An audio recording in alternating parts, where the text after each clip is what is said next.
Subscribe now. Baik, Assalamualaikum warahmatullahi wabarakatuh. Ya, selamat pagi anak soleh dan solehah kelas 5. Hari ini kita akan belajar TIK. Kita akan masuk ke materi di kelas 5 ya untuk pelajaran TIK. Nah, sekarang kita sudah masuk ke buku paket. Silahkan kalian buka buku paketnya. Silahkan kalian siapkan. Nah, sekarang kalian buka bab 1 ya. Bab 1 buku paket. Di sini mengenal icon pengatur teks dan paragraf ya, untuk kelas 5 ya. Mengenal icon pengatur teks dan paragraf. Nah, di sini kalian menggunakan Microsoft Word. Jadi tetap kelas 5 ini masih menggunakan icon Microsoft Word. Buka halaman 3-nya, anak soleh dan soleha, bagian-bagian aplikasi Microsoft Word 2010. Ya. Nah, di sini kalian menggunakan di buku ini menggunakan Microsoft Word 2010. Ya. Walaupun misalkan kalian di lab komputer menggunakan 2007, tapi secara umum itu tampilannya sama ya, tampilan dan fungsinya sama, hanya ada tambahan sedikit ya yang ada di 2010 ya. Oke, sekarang kita akan sekilas mengulang kembali tampilan-tampilan yang ada di Microsoft Word. Yang pertama, title bar. Nih, fungsinya adalah judul halaman atau judul dokumen. Nah, yang kedua, quick access toolbar. Nah, ini ya, kalian buka halaman 3-nya. Nah, nomor 2 ini adalah quick access toolbar. Ini fungsinya adalah ada icon-icon save untuk menyimpan, ada undo ya, dan lain sebagainya. Nah, ini disebut dengan quick access toolbar. Yang ketiga, ini ada tab atau menu. Ini ada home, ada insert, ada page layout ya, ada reference dan yang lainnya.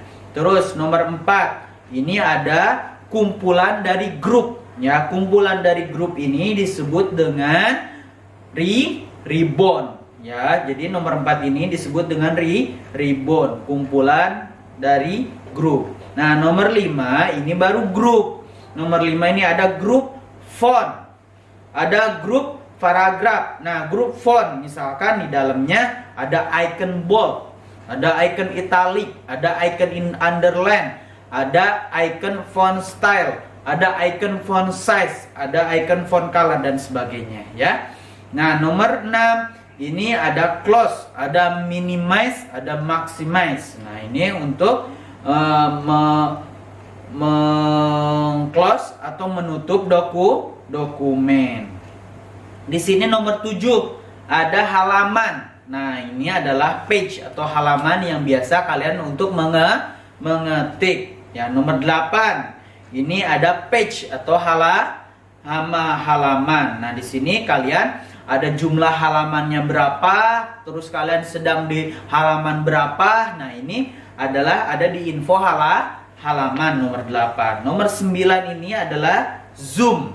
Nah, zoom ini adalah untuk memperkecil atau memperbesar tampilan halaman ya. Jadi kalian bisa baca ulang ya fungsi-fungsinya ya, baca ulang untuk mengingatkan kembali ya.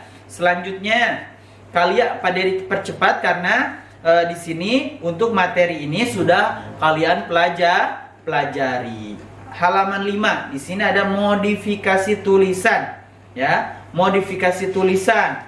Yang pertama kita akan belajar tentang bold, tentang gaya huruf ya, atau font style. Nah, ini untuk merubah jenis huruf ya. Misalkan kalian Times New Roman, Comic Sans MS, atau misalkan Arial. Nah, ini menggunakan font style. Yang kedua, misalkan di sini ada gaya huruf, ada bold menebalkan, italic untuk memiringkan, underline itu untuk memberikan garis bawah ya.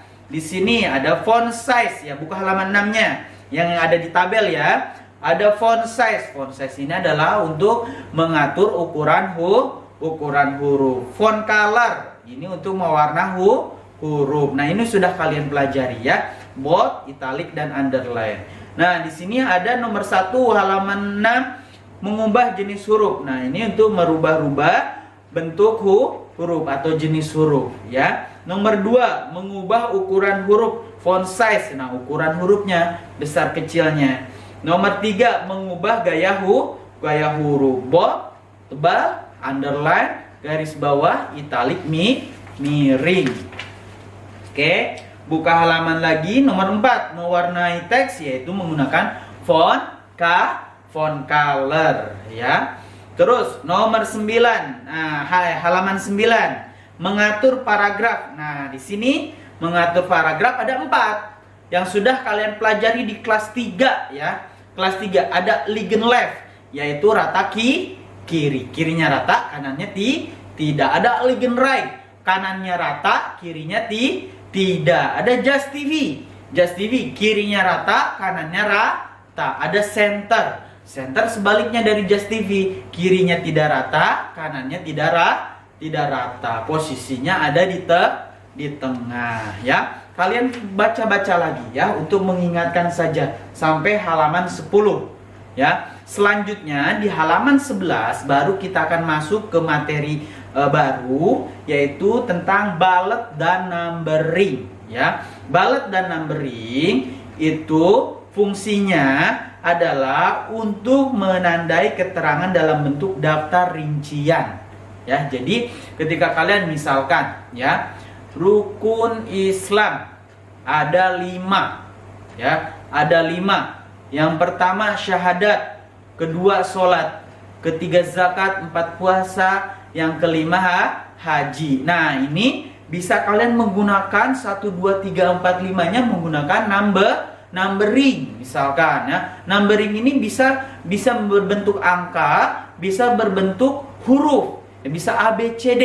Nah, ini secara kalau kalian memilih icon numbering ini, kalian secara otomatis ketika kalian ketik, kalian pilih, nanti langsung otomatis ada angka 1 atau otomatis akan ada A ya. Nanti tinggal kalian pilih mau bentuknya angka, ataupun mau bentuknya huruf. Jadi kalian tinggal pilih, ada 2 ya.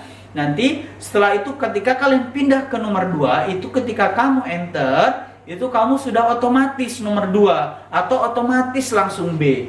Kalian udah ngetik nomor 2, kalian enter lagi, udah otomatis nomor 3.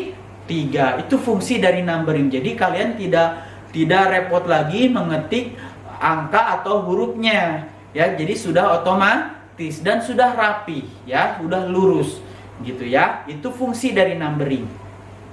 Terus misalkan kalian mau menulis Pancasila ada 5, itu kalian bisa menggunakan numbering ya, seperti itu. Terus nah, kalau bullet ini berbentuk simbol, ada bentuk panah, ada bentuk bintang dan lain sebagainya ya. Ini berbentuk gambar tapi kecil.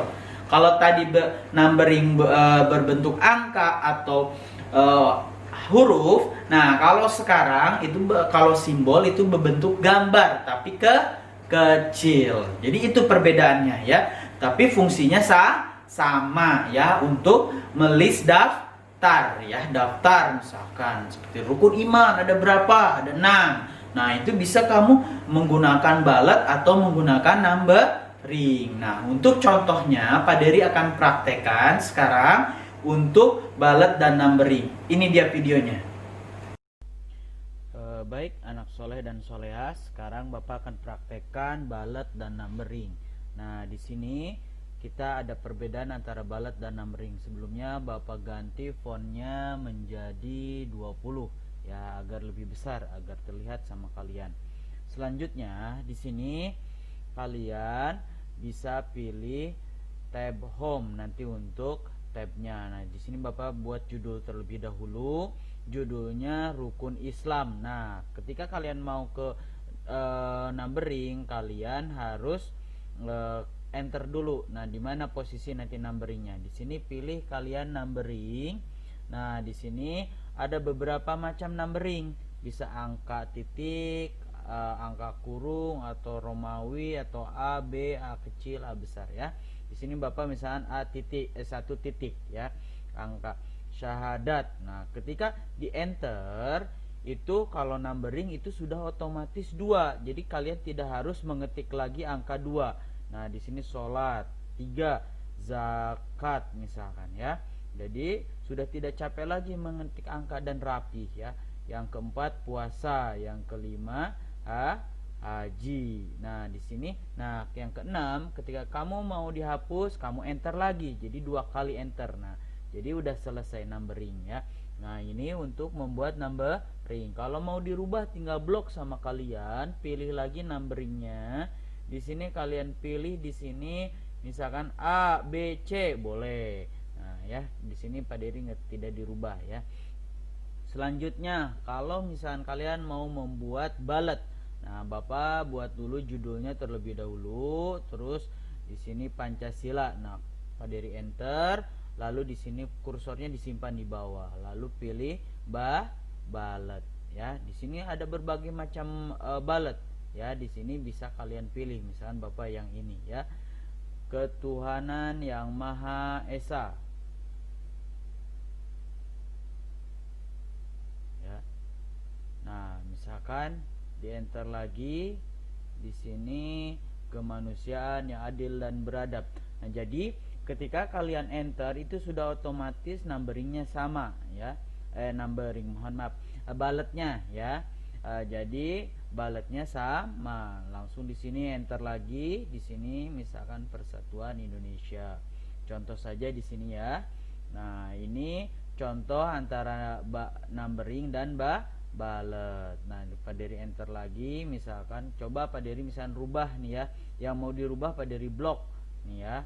Dari blok lalu pilih ballotnya. Nah, di sini misalkan pada dari checklist. Nah, karena yang dirubahnya yang di blok, jadi yang 3 yang kerubah, yang di bawah enggak, pada dihapus misalnya ya dengan menggunakan backspace.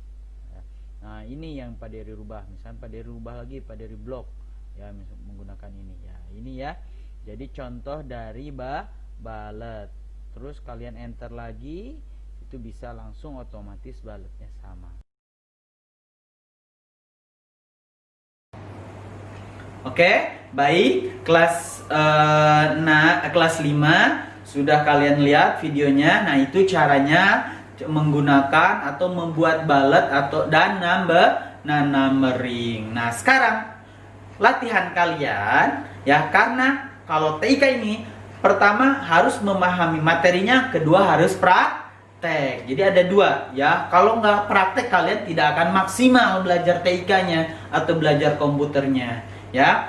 Jadi kalian praktekkan. Yang pertama numbering, kalian buat Pancasila ya, menggunakan numbering. Yang kedua ballot, kalian membuat Dasadharma ya. Jadi ada 2. Yang pertama numbering, membuat Pancasila. Yang kedua Dasadharma ya. Itu oke? Paham ya? Paham ya? Oke. Nah, itu ya. Jadi Bapak harap tugasnya kalian foto, kalian kirimkan di tugas classroom kelasnya masing-masing. Kalau ada pertanyaan boleh kalian tanya, bukan di materi tapi di tugas ya. Sekali lagi, kalau kalian mau bertanya, kalian boleh bertanya di tugas ya, bukan di materi. Untuk masalah tugas, kalau nanya materi baru kalian tanya di materi ya. Itu saja dari Pak Dery untuk materi minggu kedua ya. Mungkin minggu ketiga, tapi karena kemarin libur untuk TIK, jadi minggu kedua untuk TIK. Nah, ini kalian tetap semangat ya, selalu berdoa supaya kita masuk seperti biasa ya. Mungkin kalian kangen sama lab komputer, kangen sama lari-lari ke lab komputer ya. Di sini nih lab komputer ini kosong sekarang ya, karena nggak ada kalian ya. Pak Dery saja di sini ya. Jadi itu saja yang bisa Pak Dery sampaikan. Tetap semangat, selalu berdoa, semoga kita selalu diberikan kesehatan ya. Kurang lebihnya mohon maaf ya. Wassalamualaikum warahmatullahi wabarakatuh.